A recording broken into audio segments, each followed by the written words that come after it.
Hello everyone, welcome back to the सामाजिक गुरु channel. आज हम करने जा रहे हैं क्लास 7th के सोशल स्टडीज की कॉम्पिटेंसी एनहांसमेंट प्लान की वीकली प्रैक्टिस शीट नंबर 5, जो कि पंजाबी और इंग्लिश मीडियम दोनों ही स्टूडेंट्स के लिए है। वीडियो स्टार्ट करते हैं, बट उससे पहले अगर चैनल पे नए आए हैं तो चैनल को फटाफट से सब्सक्राइब कर लो, क्योंकि यहाँ पर इस तरीके का हेल्पफुल कंटेंट अपलोड होता रहता है। तो फर्स्ट क्वेश्चन देखते हैं, जो कि है in some democratic countries head of the state is not elected by people. तो कुछ डेमोक्रेटिक यानी कि लोकतांत्रिक देश में जो है वो जो स्टेट का हेड होता है वो लोगों द्वारा नहीं चुना जाता, जबकि उनकी जो हेडशिप होती है वो हेरिडिटरी होती है। ठीक है, यानी कि वंशज के थ्रू होती है। जैसे कि अगर उनके पिता जो है वो राजा है तो उनका बच्चा जो है वो भी राजा बनेगा। ठीक है, such democratic nation is known as monarchy. और इस तरीके के जो डेमोक्रेटिक नेशन होते हैं उनको मोनार्की कहा जाता है। Which country is example of it from the following. इसमें से कौन सा जो है इसका एग्जाम्पल है? तो आंसर है इंग्लैंड। वाले स्टूडेंट्स के लिए फोर्थ ऑप्शन यानी कि इंग्लैंड इसका आंसर है। ठीक है, अगला क्वेश्चन है in ancient time people of Athens used to get together at one place. तो पुराने टाइम में एथेंस के जो लोग थे वो एक जगह इकट्ठा हुआ करते थे। Many times in a year in general assembly. General assembly में एक साल में काफी बार इकट्ठा होते थे। यहाँ पे लोगों द्वारा जो है वो डायरेक्टली जो है वो कंट्री के लिए जो है वो डिसीजन वगैरह लिए जाते थे, जिसको कि डायरेक्ट डेमोक्रेसी कहा जाता है। ठीक है, इस तरीके के देश को डायरेक्ट डेमोक्रेसी कहा जाता है। तो आज कौन से देश में जो है इनमें से जो डायरेक्ट डेमोक्रेसी इसका एग्जाम्पल है? ठीक है, तो आंसर है स्विट्जरलैंड। ठीक है, तो थर्ड ऑप्शन पंजाबी मीडियम वालों के लिए स्विट्जरलैंड इसका आंसर है। अगला क्वेश्चन है डेमोक्रेटिक कंट्रीज में how many types of heads are there to govern. कितने तरीके के हेड होते हैं? तो 2 हेड्स होते हैं। ठीक है, एक स्टेट लेवल पर हो जाएंगे और दूसरा जो है वो सेंट्रल लेवल पर। ठीक है, तो इसका भी थर्ड ऑप्शन 2। इसके बाद अगला क्वेश्चन है who is nominal head in a state government. तो नॉमिनल हेड जो है स्टेट गवर्नमेंट में कौन होता है? तो आंसर है गवर्नर। ठीक है, यानी कि राज्यपाल।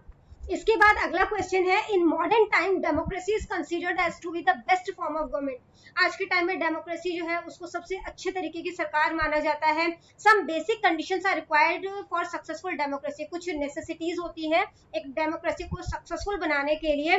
विच among the following is not basic requirement. इसमें से कौन सा जो है वो जरूरी रिक्वायरमेंट जो है वो नहीं है डेमोक्रेसी के लिए? ठीक है, तो रिच सिटीजन जो है वो डायरेक्ट मतलब कि जरूरी नहीं है। ठीक है, अगर गरीब भी होगा बट डेमोक्रेटिक है तो चल जाएगा। अमीर नागरिक। ठीक है, इसके बाद अगला क्वेश्चन है मेरा नाम सतनाम सिंह है, मैं 25 साल का हूँ, मैं I have a voter card. मेरा एक वोटर कार्ड है, but I have shifted from village to city. लेकिन ये पहले पिंड में रहता था, अब शहर में जाकर रहने लगा। अब ये अपना वोट जो है वो ट्रांसफर करवाना चाहता है शहर में। To whom should I contact. तो इसको किससे कॉन्टेक्ट करना चाहिए? आंसर है BLO।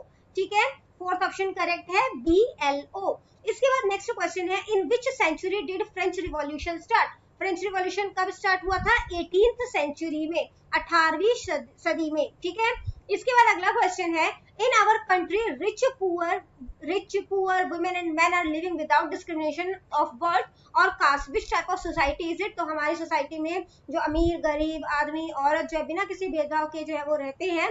ठीक है, तो ये किस तरीके की सोसाइटी है? तो ये जो है वो कैसी सोसाइटी है? डेमोक्रेटिक, यानी कि लोकतंत्री शासन। ठीक है, तो यहाँ पर देख लेते हैं फर्स्ट ऑप्शन करेक्ट है लोकतंत्री शासन। अगला क्वेश्चन है कि माई नेम इज अमन। मेरा नाम अमन है, मैं इंडियन सिटीजन हूँ and this country belong to democratic system. और ये कंट्री जो है वो डेमोक्रेटिक सिस्टम से बिलोंग करता है। How should my country people be use to their vote wisely. तो मेरे जो लोग हैं, ठीक है, उनको किस तरीके से अपने वोट का जो है वो मतलब कि बुद्धिमत्ता से इस्तेमाल करना चाहिए। वो कब कर पाएंगे? जब वो एजुकेटेड होंगे। ठीक है, यानी कि पढ़े लिखे होंगे। ठीक है, तो यहाँ पर जो है वो पढ़े लिखे सेकंड ऑप्शन है वो करेक्ट है। इसके बाद क्वेश्चन नंबर 10 है all adults in my village whose age is 18 और above have right to cast vote. तो जो भी मेरे गांव में 18 या उससे ज्यादा का है वो वोट दे सकता है, और इस राइट को क्या कहा जाता है? एडल्ट फ्रेंचाइजी, यानी बालक मत अधिकार। ठीक है, जो कि फर्स्ट ऑप्शन है। इसके बाद अगला क्वेश्चन है the school in which Pramod studies mostly students belong to rich family. तो जिस स्कूल में प्रमोद पढ़ता है वहां पे ज्यादातर अमीर परिवार के लोग आते हैं, बट प्रमोद जो है वो पुअर फैमिली से बिलोंग करता है, उसके कपड़े जो है वो गंदे हैं, उसको जो है वो मतलब कि क्लास में बेंचेस पे बैठना अलाउड नहीं है, उसको ग्राउंड पे बैठ के पढ़ना पड़ता है। तो क्या आप बता सकते हो कि जो प्रमोद है उसका कौन सा राइट जो है, कौन सा अधिकार से उससे छीना जा रहा है? तो राइट ऑफ इक्वालिटी, यानी कि समानता का अधिकार। ठीक है, इसके बाद अगला क्वेश्चन जो पूछा गया है वो है in which country did democracy originate. लोकतंत्र का जो ओरिजिन है, उसका स्टार्टिंग जो है वो कहाँ से हुआ था? एथेंस यानी कि ग्रीस से। ठीक है, तो यहाँ पे हो गया यूनान देश शहर, ठीक है, Athens which.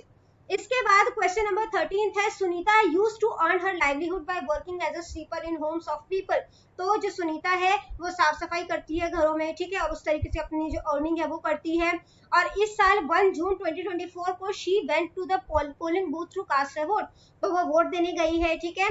During this she notice that those people stood with her in queue in whose home she work. तो उसने देखा कि जिस लाइन में वो खड़ी है उसी लाइन पे उस मतलब कि परिवार के लोग भी खड़े हैं जहां पर जिनके घर वो काम करती है।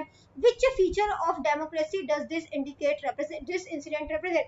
तो ये किस तरीके का जो इंसिडेंट है उसको रिप्रेजेंट करता है? All people are considered equal in democracy. सभी लोग जो है वो है ना डेमोक्रेसी में बराबर होते हैं। इंडिया जो है वो एक डेमोक्रेटिक गवर्नमेंट है। In India all people have right to cast vote. India में सभी को वोट देने का अधिकार है, चाहे वो गरीब हो अमीर हो, बिना किसी भेदभाव के। तो ये सभी ऑप्शन जो है वो करेक्ट है।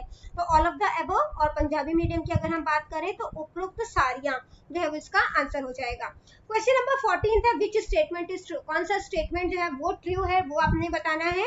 तो एक डेमोक्रेटिक कंट्री में दो तरीके के हेड होते हैं, एक नॉमिनल होता है और एक रियल होता है, ठीक है। तो ये भी ठीक, ये ठीक है।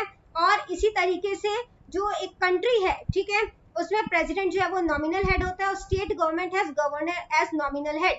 तो स्टेट गवर्नमेंट में जो है वो नॉमिनल हेड होते हैं, ये भी बिल्कुल सही है, ठीक है।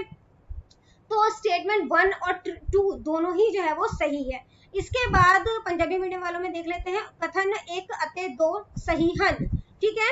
इसके बाद अगला क्वेश्चन है who is the real head of the central government. Central government जो है, ठीक है, यानी जो यूनियन गवर्नमेंट होती है उनका रियल हेड जो है, ठीक है, यानी जिसके पास सारी पावर होगी, जो पावर का इस्तेमाल भी कर सकता है, वो कौन होता है? तो वो होते हैं प्राइम मिनिस्टर, ठीक है, यानी कि प्रधानमंत्री। तो बच्चों ये वीडियो हो जाती है हमारी यहीं पे खत्म। इनकेस आपको कोई भी डाउट है तो आप कमेंट सेक्शन में क्वेश्चन कीजिए, आपको रिप्लाई करने की पूरी कोशिश करूंगी। Thank you very much and all the best for your test. Bye bye.